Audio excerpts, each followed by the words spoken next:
Noite, queridos. A graça e a paz do Senhor possa estar abençoando a sua vida e o seu lar na noite de hoje. Eu convido você para acompanhar a leitura bíblica de Filipenses, no capítulo 4, versos 14 a 19. Filipenses, capítulo 4, verso 14 a 19.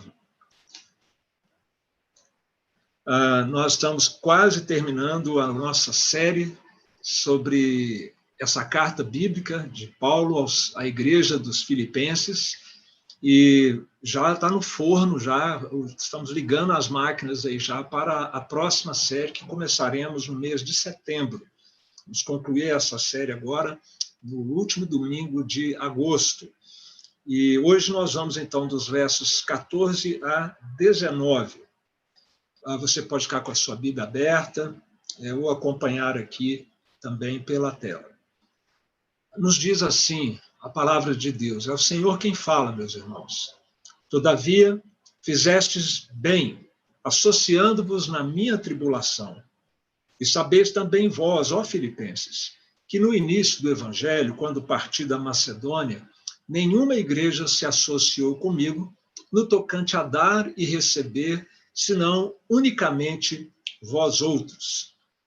Eu quero convidar agora para a gente continuar essa leitura juntos, tá bom? Eu leio daqui, vocês leem daí, a partir do verso de número 16. Vamos lá, por favor. Porque até para Tessalônica mandastes não somente uma vez, mas duas, o bastante para as minhas necessidades. Não que eu procure o donativo, mas o que realmente me interessa é o fruto, que aumente o vosso crédito. Recebi tudo e tenho abundância, estou suprido. Desde que Epafrodito me passou as mãos, o que me veio de vossa parte como aroma suave, como sacrifício aceitável e aprazível a Deus. E o meu Deus, segundo a sua riqueza em glória, há de suprir em Cristo Jesus cada uma de vossas necessidades. Vamos orar. Pai amado, Deus querido, que bom, Senhor, nós estarmos juntos nesse teu dia, o dia do Senhor, que tanto amamos. Desde amanhã, quando tivemos nosso primeiro programa de culto doméstico, agora à noite também, e temos a palavra do Senhor como grande diferencial, Senhor, das nossas transmissões. O mérito da palavra do Senhor, do Espírito Santo que a ensinou e que a comunica aos nossos corações. E humildemente nós te pedimos, ó Pai, que apesar de nós, a entrega e o recebimento desta palavra nos nossos corações, ó Deus, nós sejamos assistidos sobrenaturalmente. E que não haja dúvida sobre isso, de que sobrenaturalmente o Senhor fala conosco nessa noite. Em nome de Jesus oramos. Amém. Muito bem, queridos, nós estamos nesta semana comemorando o aniversário, né, a existência da Igreja Presbiteriana Nacional, 60 anos. Se você não esteve pela manhã, eu mencionei que na quarta-feira nós tivemos uma live muito abençoada e concorrida, com gente do Brasil todo se ligando, se conectando para a palavra diretamente da Holanda, do reverendo Francisco Leonardo.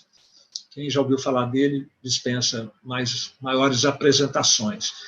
E hoje nós ainda estamos respirando nessa semana comemorativa, 60 anos da IPN, 161 anos da IPB. Nossa denominação também comemora nesse dia. E se tem uma influência que marcou a nossa igreja local aqui nesses 60 anos, é a marca da obra missionária. Nós devemos isso de uma maneira muito especial ao reverendo Obedes Júnior, que foi o pastor dessa igreja por 26 anos, com seu ardor missionário, também com a participação, não podemos deixar de mencionar aqui também um outro membro da igreja com grande ardor, nossa querida missionária Ana Maria Costa, e todas as lideranças que passaram pelo nosso Comitê de Evangelismo e Missões, nós consolidamos essa marca como igreja, uma igreja voltada para fora, uma igreja que pensa na obra missionária, na plantação de igrejas. E nós temos, ao longo desta pandemia, podido conhecer já quase que a metade dos nossos missionários. Estamos caminhando para isso. nas nossas transmissões semanais, toda sexta-feira, no nosso programa dominical matinal também. E na sexta-feira passada, nós tivemos o privilégio de entrevistar um casal muito querido, os missionários Ronaldo e Josiane. Se eles estiverem aqui conosco, eu até gostaria que eles se identificassem aí no chat, como estando presentes. O casal, eles são missionários da nossa igreja, e ele contou para a gente, eles estão lá no sertão do Rio Grande do Norte. Eles estavam na casa deles, lá no sertão, no meio do nada, no escuro ali, na varanda da casa dele, ele estava orando, com o coração apertado, e ele pedia, falava com Deus, Deus, o Senhor nos trouxe para cá, esse lugar tão ermo, tão difícil, tão árduo. Nós precisamos de apoio, Senhor, para fazer essa obra. E eles estavam com dificuldades, inclusive, de sustento pessoal da família deles. E ele disse que naquela hora Deus falou com ele assim, calma, que eu estou cuidando disso. Passou pouco tempo, ele veio a Brasília, foi levado ao nosso comitê de evangelismo e missões para acompanhar um dos nossos missionários, e ali ele falou do projeto que eles tinham lá para o sertão, de pregar a palavra de Deus, de assistir a população necessitada nessa área do Rio Grande do Norte.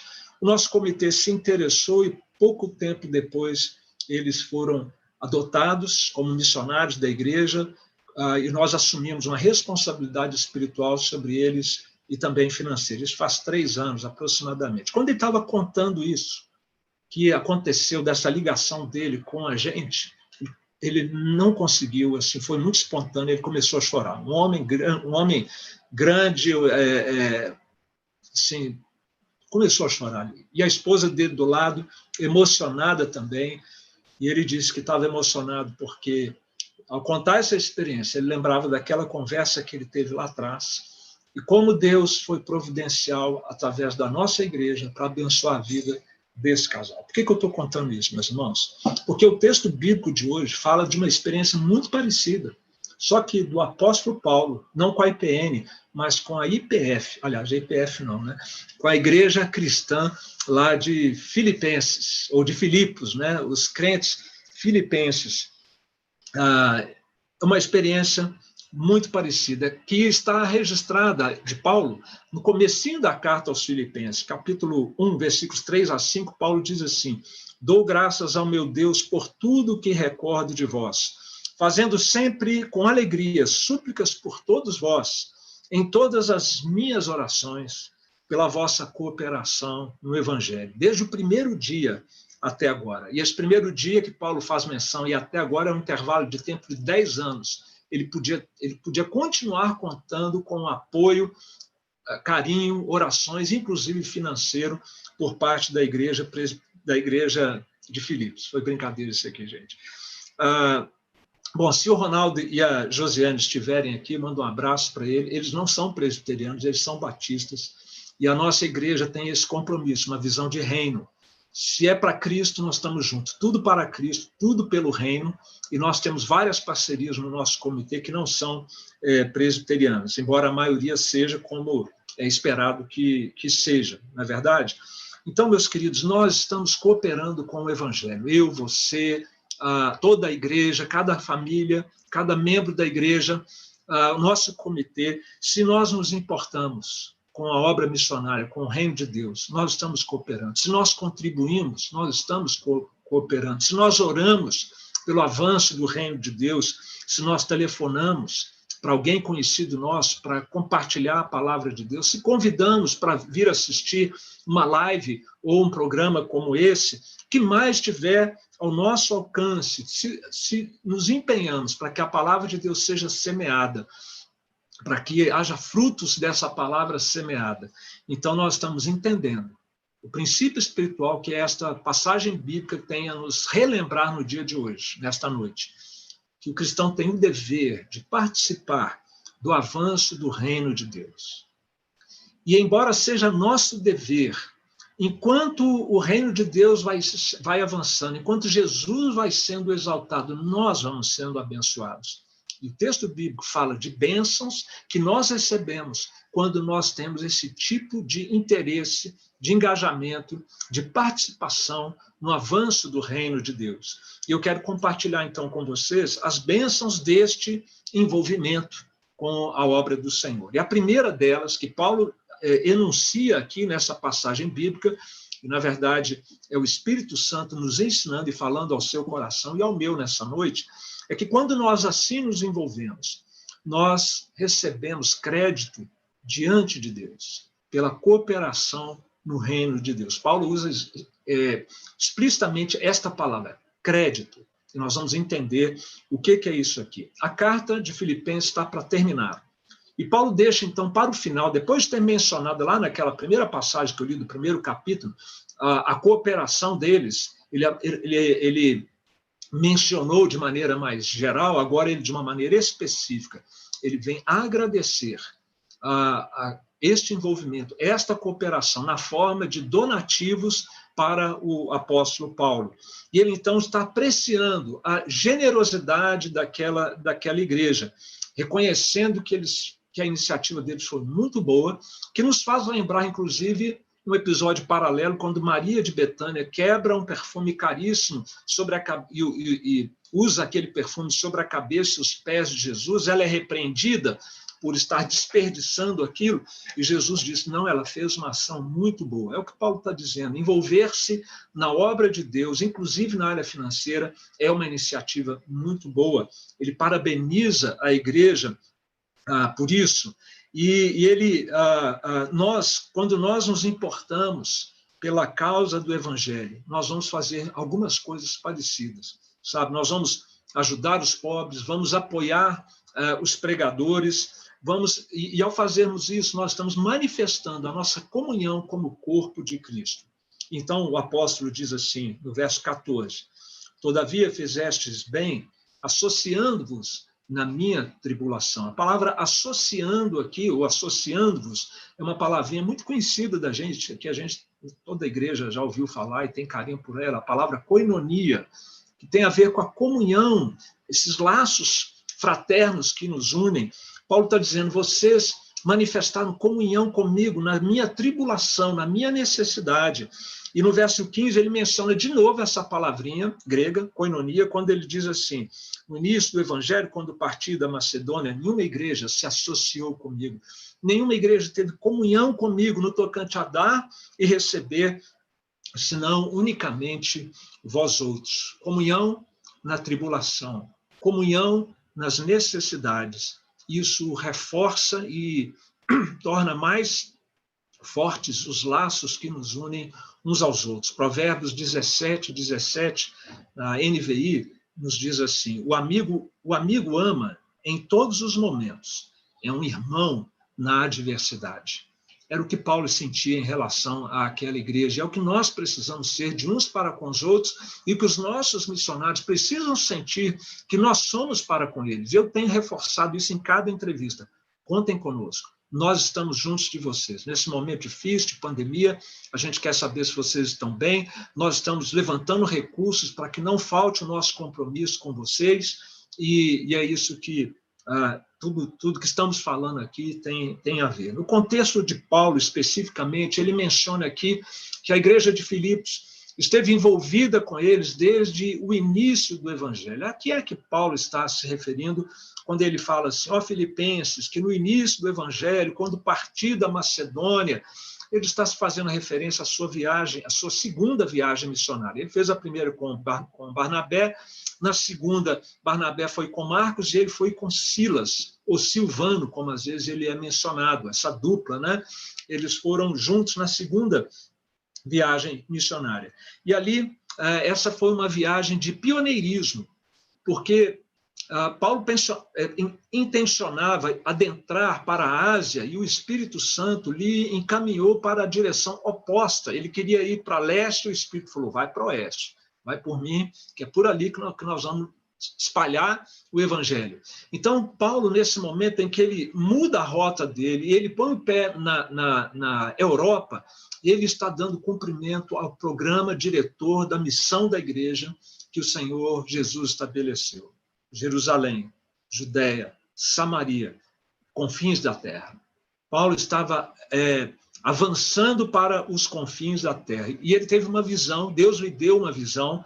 Depois que ele teve esta visão, Lucas diz em Atos 16:10, Assim que Paulo teve a visão, imediatamente procuramos partir para aquele destino, concluindo que Deus nos havia chamado para lhes anunciar o evangelho.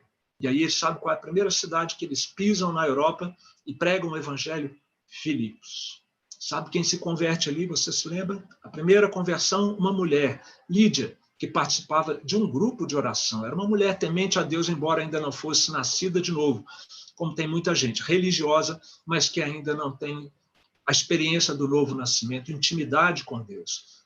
E a palavra de Deus vem nos proporcionar isso. É por isso que nós estamos aqui, para crescer nessa intimidade com o nosso Deus. E aí, Paulo sai dessa cidade, meio que enxotado da cidade, depois de ter sido torturado pelas autoridades locais, e a próxima cidade, a próxima parada é Tessalônica. E por isso, aqui nessa passagem, ele diz que, logo no começo do evangelho, logo que eles se converteram, Paulo pregou o evangelho, ficou ali pouquíssimo tempo, foi para a cidade vizinha, e imediatamente os irmãos de Filipos já sentiram o drama da necessidade de Paulo e começaram a apoiá-lo materialmente, financeiramente, para que ele pudesse continuar pregando o evangelho por toda a Europa. E ele então diz que agora, eles que já haviam ajudado a Paulo 2 vezes naquela ocasião, agora ele recebe de novo uma oferta, só que agora está em Roma, está preso. E mais uma vez a oferta chega em boa hora para suprir a necessidade do apóstolo. Uma vez Paulo precisou puxar a orelha de uma igreja que não entendia bem essa questão de contribuição financeira em se tratando da igreja de Deus. Esse é um problema crítico até nos nossos dias. Tem muita coisa errada acontecendo em movimentos religiosos por não buscarem na palavra de Deus a orientação para isso. É o que Paulo está fazendo com a igreja de Filipos e que hoje nós estamos fazendo aqui também com os irmãos. Orientação bíblica sobre contribuição financeira. E a gente não faz isso para fazer lavagem cerebral nas pessoas, para constranger as pessoas, mas nós fazemos isso porque está na sequência do texto bíblico. Nós estamos passando por toda a carta e esse é o assunto tão necessário que chega aqui no final da exposição do livro de Filipenses. E o apóstolo precisou chamar a atenção, então, da igreja de Corinto. Ele falou assim, olha, vocês não podem continuar assim, contribuindo com má vontade, com murmuração, porque Deus ama quem dá com alegria. Então, Paulo precisou dar uma ajustada. E agora ele diz aos filipenses que, ao contrário de Corinto, foi a única igreja que se associou com ele. A gente não sabe se porque foi a única igreja que quis ou pôde fazer isso, ou se porque Paulo só permitiu que esta igreja ajudasse, porque ele era também fazedor de tendas. Meus irmãos, este é um ponto importante da passagem bíblica. Uma igreja apenas quis se envolver com a obra missionária de Paulo. Se outras igrejas tivessem se envolvido, hoje nós estaríamos falando dela aqui 2000 anos depois. A missão é para todos, meus irmãos. Todos são chamados, somos chamados a nos envolver, a nos engajar, a compartilhar, a orar, a contribuir. E esta é uma incumbência que o Senhor da igreja deu a todos nós. Compartilhar para que os eleitos de Deus ouçam a sua palavra. E quando um eleito ouvir, e for o momento de Deus para a vida dele, ele virá. Você não precisa ser muito sabido, muito persuasivo, basta que você compartilhe a palavra. O resto é com Deus, na sua soberania. Nós reunimos os eleitos por meio do compartilhamento do evangelho e nós edificamos os eleitos de Deus, que somos nós aqui, nos preparando por meio do evangelho para habitar no reino eterno do nosso Deus. É isso que consiste a missão da igreja, meus irmãos, agrupar os eleitos, preparar os eleitos para o reino de Deus. Tudo isso por meio do evangelho e da palavra de Deus. Agora, se só a igreja de Filipos se envolveu, eu pergunto para você o seguinte, a bênção que nós estamos mencionando aqui é do crédito diante de Deus. Quem recebeu esse crédito? Pelo apoio à obra estratégica singular do apóstolo Paulo. Qual igreja que recebeu crédito diante de Deus por ter apoiado o apóstolo Paulo? Foi só aquela que se envolveu. E aqui nós temos que aprender uma coisa, nós que somos calvinistas. Deus predestinou todas as coisas. A obra de Deus será feita, o evangelho será pregado, os eleitos se converterão e o sustento para essa obra não vai faltar. Mas Deus vai usar meios. Você quer ser um desses meios? E aqueles meios que se dispuserem a ser usados por Deus para evangelizar, para ir, para sustentar, estes meios receberão crédito, serão galardoados pelo Senhor. João Calvino, ele disse que nós devemos fazer isso, sustentar os obreiros, por causa do benefício espiritual que nós recebemos. Ele disse assim: nós doamos aos obreiros na esfera material, pois nos tornamos espiritualmente devedores à causa do evangelho que eles nos ensinam. O Senhor Jesus ensinou isso: aqueles que pregam o evangelho, vivam do evangelho. E nessa passagem nós aprendemos que os pregadores vivem do evangelho a partir das doações dos discípulos de Cristo, daqueles que estão recebendo a palavra e sendo abençoados espiritualmente. O que vale mais? O benefício espiritual que se recebe ou o benefício material que é conferido em termos de eternidade? O que é que perdura? O que é que realmente prevalece? Por isso o apóstolo Paulo, então, aprecia, dizendo: vocês fizeram muito bem, tendo comunhão comigo na minha tribulação. Só que ele vai dizer, só que o motivo que eu parabenizo vocês não é porque vocês vieram suprir a minha necessidade, não estou visando aqui o meu interesse próprio, embora tenha sido uma bênção, mas eu viso o interesse próprio de vocês que doam. Eu viso o fruto que aumente o vosso crédito. E este crédito aqui, é importante que se diga, não significará merecimento diante de Deus. Nós podemos fazer tudo, darmos do nosso melhor, jamais teremos crédito algum diante de Deus. Considerando que Ele nos deu o seu Filho, considerando que Ele nos perdoa por meio do seu Filho, é impossível nós fazermos algo que recompense a Deus ou que torne Deus nosso devedor. Deus nunca será nosso devedor. Mas este fruto, ele é real, ele existe. E o grande exegeta, William Hendriksen, ele esclarece um pouquinho melhor o que é esse fruto. Olha só, um donativo dado de maneira correta ao reino de Deus sempre enriquece o doador. É um investimento que entra como crédito na conta de quem já está salvo, com ricos dividendos ou frutos. Ele está propositalmente aqui, o Hendriksen, usando essa linguagem contábil financeira, porque é isso que Paulo faz com os termos gregos que ele emprega. E agora, Hendriksen vai aqui ilustrar alguns frutos que ele entende, ou alguns créditos que ele entende que eu e você recebemos quando doamos para o reino de Deus, quando investimos nos necessitados também. Primeiro fruto, uma boa consciência. Segundo, enriquece a nossa comunhão com os irmãos a quem nós apoiamos. Aumenta a visão do reino, da igreja de Deus. Faz crescer a alegria e o amor no coração. Eleva a glória de Deus e é certeza de louvor no dia do juízo final que você vai receber. Sobre este fruto e este crédito que nós recebemos do Senhor, Provérbios também diz assim: quem se compadece do pobre, ao Senhor empresta, e este lhe paga o seu benefício. Daqui vem aquela expressão popular, Deus lhe pague, é bíblica, embora não seja dívida de Deus para conosco. E Efésios também Paulo diz: sirvam de boa vontade como ao Senhor, certos de que cada um, se fizer alguma coisa boa, receberá isso outra vez do Senhor. Crédito diante de Deus pela cooperação no reino. É o que ganha quem se conscientiza do que é o reino de Deus, que se conscientiza da sua incumbência e da sua participação devida nesta obra que Deus está fazendo. E faz isso não apenas com recursos financeiros, mas também com recursos financeiros. Vai junto o coração, vai junto a vida e vai o bolso também no investimento na obra de Deus. Meus irmãos, esse assunto não é novo para você, que é um presbiteriano bem doutrinado, mas está aqui na palavra de Deus, nós estamos lembrando a você disso.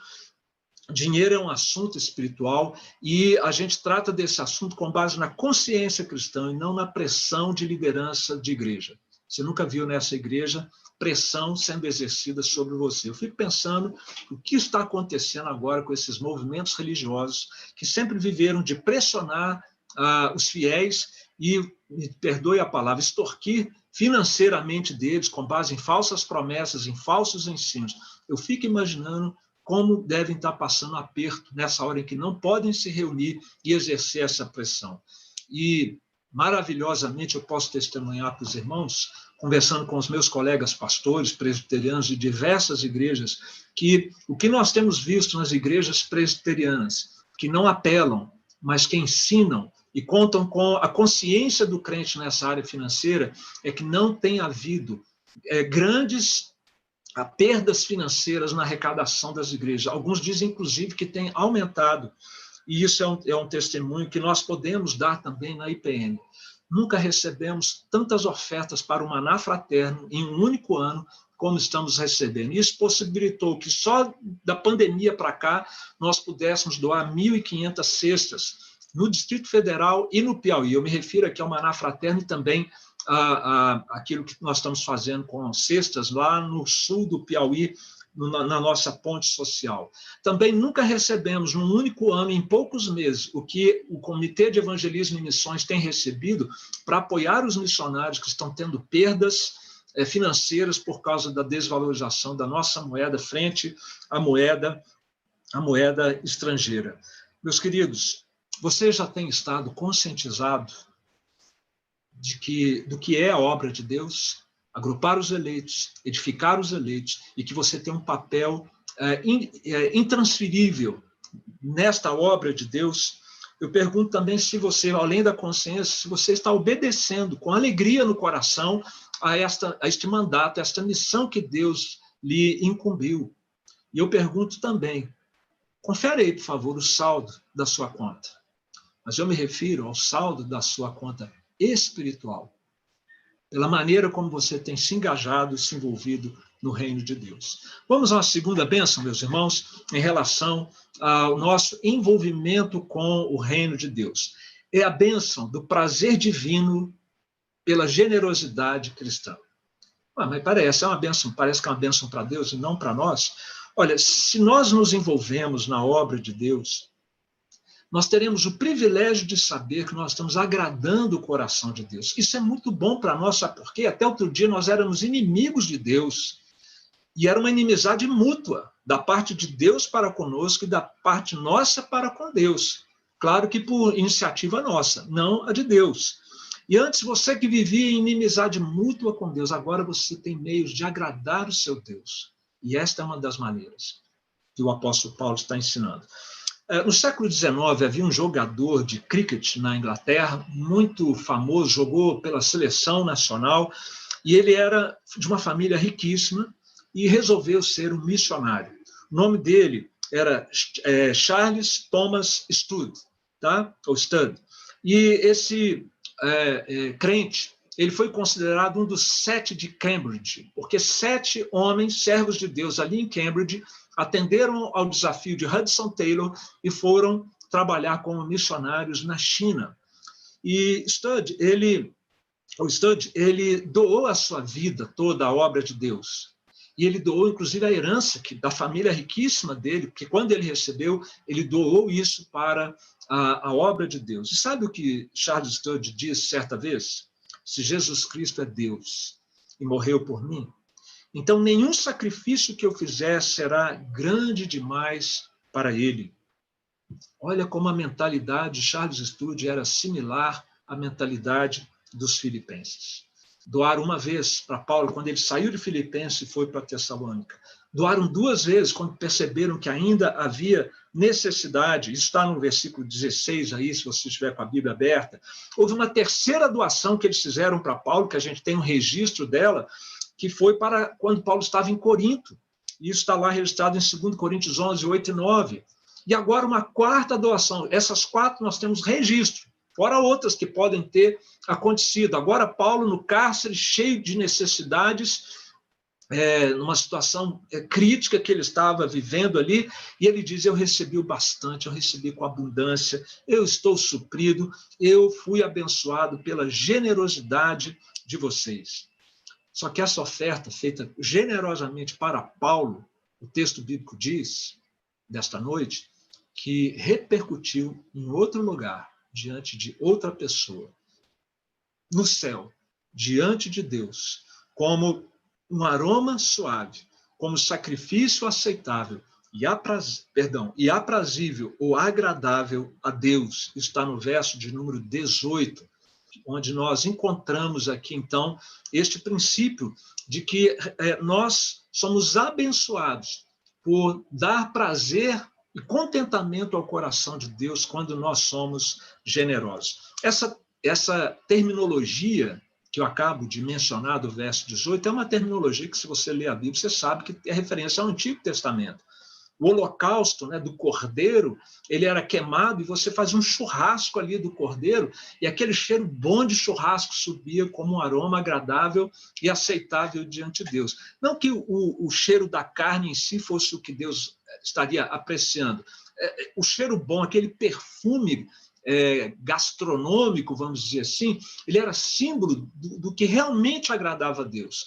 Se Deus é tão puro de olhos que ele não pode contemplar o mal, quando um pecador humildemente se arrepende, confessa o seu pecado e confia na misericórdia de Deus, diante de Deus, isso é como um aroma, um cheiro agradável. E aquela carne queimando era a expressão da fé na misericórdia de Deus, do crente, da igreja, do Antigo Testamento. Meus queridos, o que nós fazemos repercute diante de Deus com um cheiro ruim ou com um cheiro muito bom. João Calvino, vou citá-lo aqui pela lucidez do que ele diz a esse respeito, ele fala assim: que coisa melhor se pode desejar que nossos atos de bondades sejam considerados ofertas santas, que Deus recebe das nossas mãos e com cuja doce fragrância ele se deleita. Não é bom, gente, saber que o que eu estou fazendo, você está fazendo, Deus está feliz, Deus está se agradando. E aí Calvino complementa dizendo: os altares nos quais os sacrifícios de nossos recursos devem ser apresentados são os pobres e os servos de Cristo. Se você quer investir com segurança de que vai agradar a Deus, considere generosidade cristã para com os pobres e para com os servos de Cristo.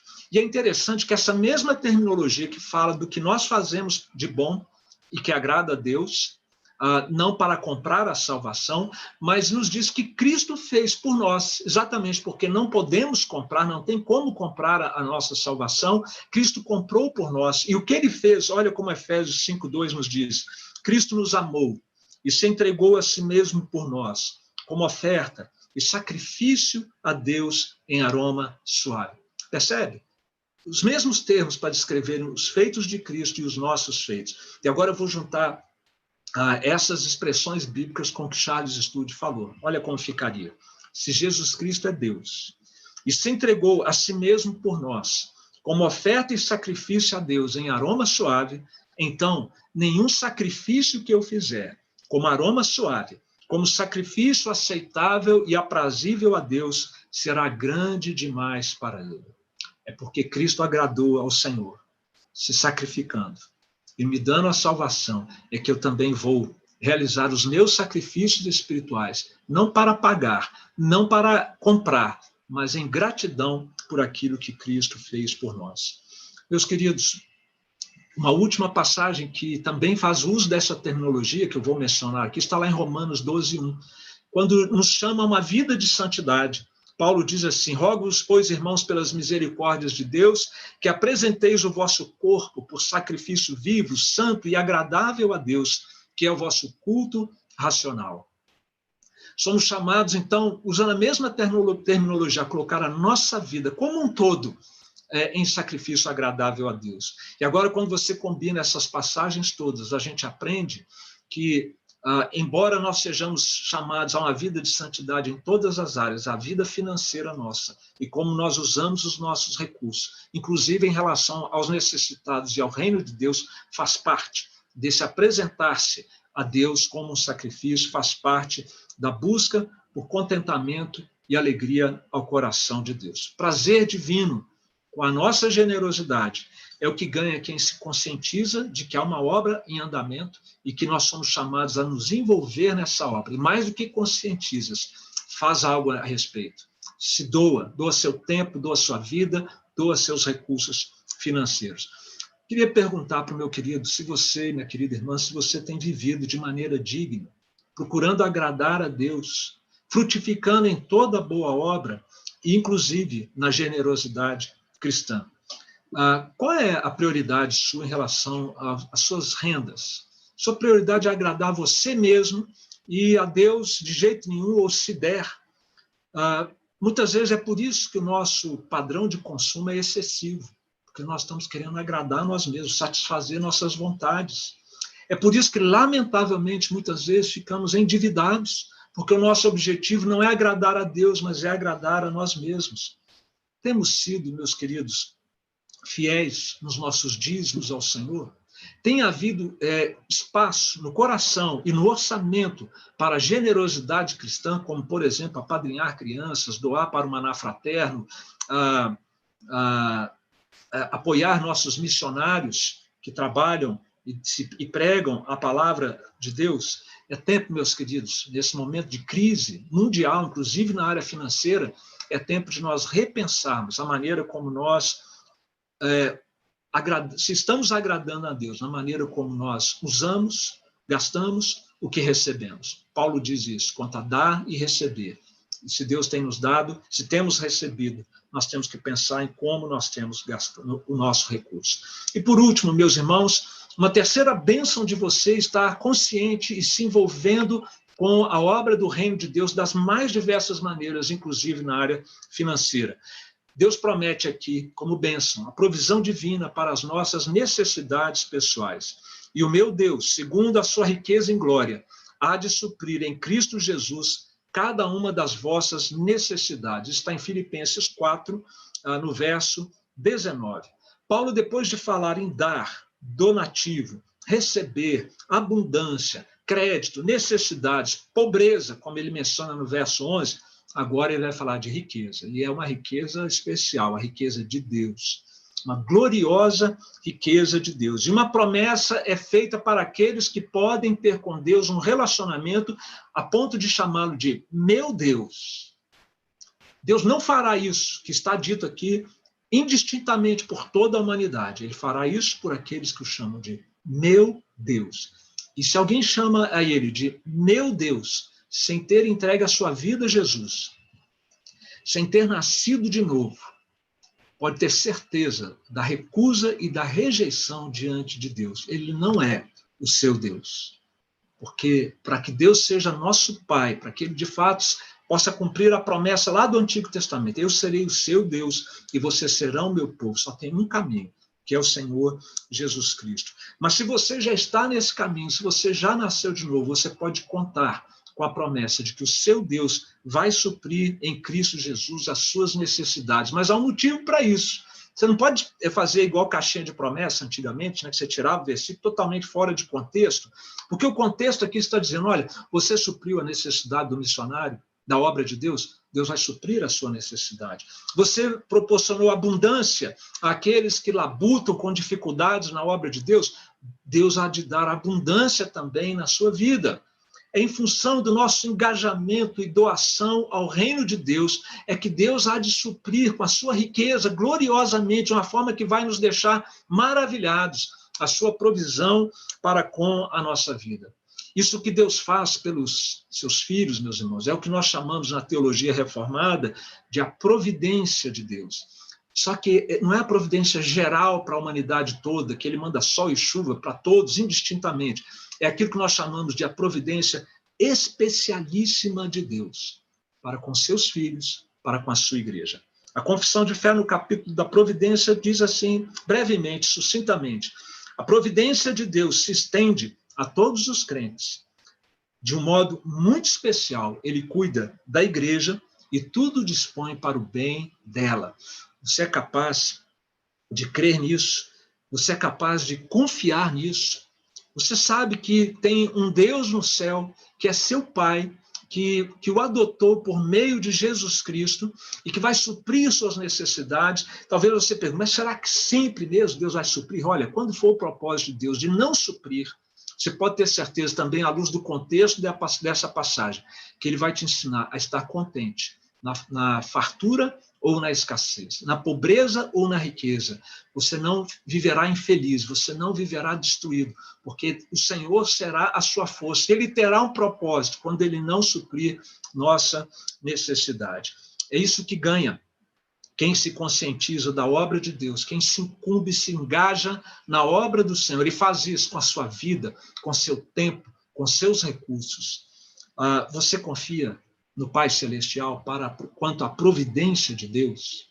Você tem um Pai lá no céu. Você é capaz de me dizer agora aqui um versículo em que que fique claramente estabelecido que por Deus ser seu Pai, através de Jesus Cristo, que ele vai suprir suas necessidades?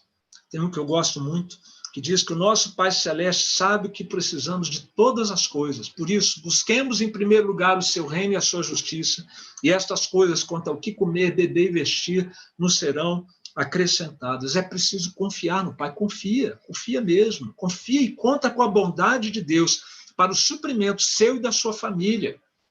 Agora, além de confiar em Deus, você precisa obedecê-lo. Porque aqui diz que essa promessa é uma promessa condicionada à nossa generosidade, à nossa fidelidade para com Deus, ao nosso interesse para com a obra do reino de Deus. Eu vou terminar agora. 12 de agosto de 1859, 161 anos se passaram. Foi naquele dia que, nós bem sabemos, chegou aqui o primeiro missionário presbiteriano de nome Ashbel, reverendo Ashbel Green Simonton, e ele teve aqui um ministério meteórico, intenso, frutífero, de apenas 8 anos. Morreu aos 34 anos e morreu aqui no nosso país. E os frutos foram abundantes, meus queridos. Aqui estamos nós hoje, né? No Brasil, uma grande e sólida igreja. Em Brasília, 60 anos da igreja presbiteriana nacional. E que bênção a igreja presbiteriana estar aqui. Porque a igreja presbiteriana é uma das poucas igrejas, e a igreja de maior peso no cenário brasileiro, que sustenta a doutrina reformada. E pelo fato de nós sustentarmos a doutrina reformada, a doutrina que foi restaurada na Reforma Protestante, a doutrina dos apóstolos, milhares de vidas têm se convertido, desde a implantação da IPB, como nós carinhosamente mencionamos, a nossa denominação. Além disso, meus queridos, é significativa a nossa presença, porque a doutrina reformada é aquela que mais se aproxima, para eu não ser aqui presunçoso, da sã doutrina da palavra de Deus, que é a verdade. Se a verdade está sendo pregada, vidas estão sendo libertas do legalismo, apresentadas à graça de Deus, às doutrinas da graça de Deus. Mas tem um episódio envolvendo a chegada de Simonton, que eu quero concluir com ele. No dia 19 de outubro de 1857, Simonton registrou no seu diário, quando ele ainda não tinha chegado, seu dilema, se vinha para o Brasil, se ia para outro lugar. Ele registrou que a mãe dele disse para ele. Ele escreve assim: minha mãe me escreve. É difícil separar-se daqueles que talvez não vejamos mais sobre a terra. E ela ouviu muito poucas vezes, realmente. Mas quando penso no valor das almas imortais que estão se perdendo pela falta do verdadeiro evangelho, o conhecimento do bendito Salvador, considero um privilégio ter alguém que queira sacrificar tanto e devotar tudo ao serviço do Mestre. Recomendo você, meu filho, com orações e lágrimas ao Senhor, que faz tudo bem. Quando Simonton era pequenininho, seus pais o levaram à igreja e disseram assim: Deus, nós consagramos o nosso filho caçula, de 9, para a tua obra. Marta e William fizeram isso, entregando seu filho para a pregação do evangelho em terras estrangeiras. Esse chamado não é só para William, Marta, Simonton, Paulo, os filipenses, é para mim, é para você, é para todos nós, se nós somos discípulos de Cristo. O cristão tem o dever de participar do avanço do reino de Deus e será abençoado por isso.